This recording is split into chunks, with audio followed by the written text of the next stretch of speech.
Hey y'all, welcome back to Cooking for One. Today we're going to do some cheeseburgers, so let's pour a drink and get started.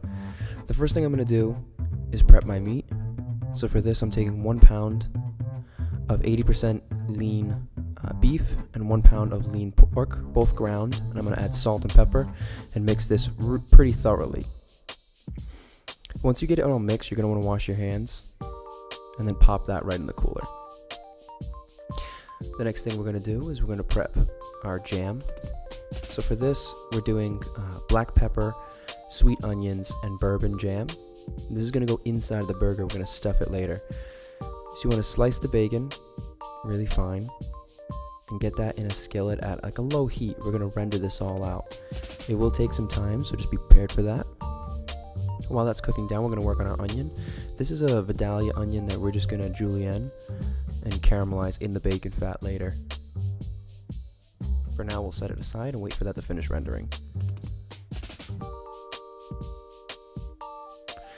Now for the bacon, you're going to want to kind of release it from the pan every once in a while.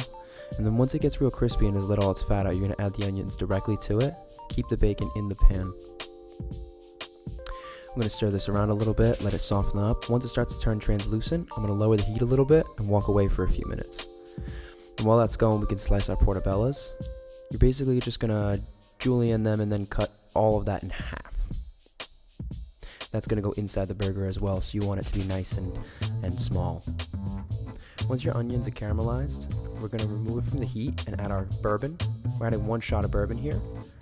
And then we're going to add about a half a cup of sugar later to help with the caramelizing of this. I'm going to work this together until it gets a nice thick consistency, almost jam-like, but not super sticky. You want it to still be a little juicy in there. Stir this around. You want to make sure you're getting every bit off the bottom of the pan. Once that's all set, we're going to set it aside in a glass bowl and allow it to cool down a little bit. I'm going to clean out my pan next and then add some mushrooms in there with some heated peanut oil, a little bit of salt. While the mushrooms are working, we're going to get our garlic butter ready. So for this, I use Kerrygold Irish butter and just minced garlic, and you're going to kind of mash them together. We can use this for our buns, do some garlic bread potato rolls as the buns for this burger.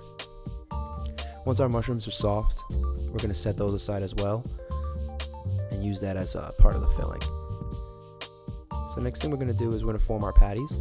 I get a half cup measure and some paper towels, and I'll put this meat in the half cup and just set it aside right there, like you see. We're going to really get 3 monster burgers out of this recipe. I'm going to make them pretty huge. So what we're going to do is take the patties, press them, make a little well, and then fill it with our ingredients and 1 slice of Swiss cheese. Take another wad and kind of pop it on top and close it with some seams. I'm going to repeat that for all of them and put that in the smoking skillet with a little bit of oil, and we're going to sear that on both sides. I like to get another pan because I am going to finish these in the oven. But while they're searing, I'm actually going to put my garlic butter on these buns real quick and just set those aside. These buns are going to seem really tiny under these massive burgers, but it's going to be okay. You don't want to press them too much to release the juice, but once you get a good sear, you're kind of going to want to get them out of the pan and onto your secondary pan. It could be a sheet tray or a baking dish. Here I'm using a cast iron baking pan. And you're going to pop that in a 325 degree oven for about 15 minutes. Wipe out our pan again, and we're going to toast our bread. Now for this I use no oil, as the garlic butter will cook as itself. And I'm going to slice some Roma tomatoes, because lettuce and tomato are a must-have on any burger. Once our buns are toasted, we'll be pretty much ready for plating. So I'm going to take those with some romaine lettuce and some of my sliced tomatoes, a little bit of Sweet Baby Ray's barbecue sauce, and we're going to pop one of these big fat burgers right on top. Now, if you have extra jam, that'll actually go really well in a grilled cheese, so you can make yourself some bangin' sandwiches tomorrow. And look at this fat burger. That's right there. Perfect. Now I want to thank y'all for checking in again. This is my favorite burger recipe, and once you get the stuffed burger idea down, you can kind of mix and match it with a lot of things. You know, you could do Hawaiian burgers one day with grilled pineapple and ham.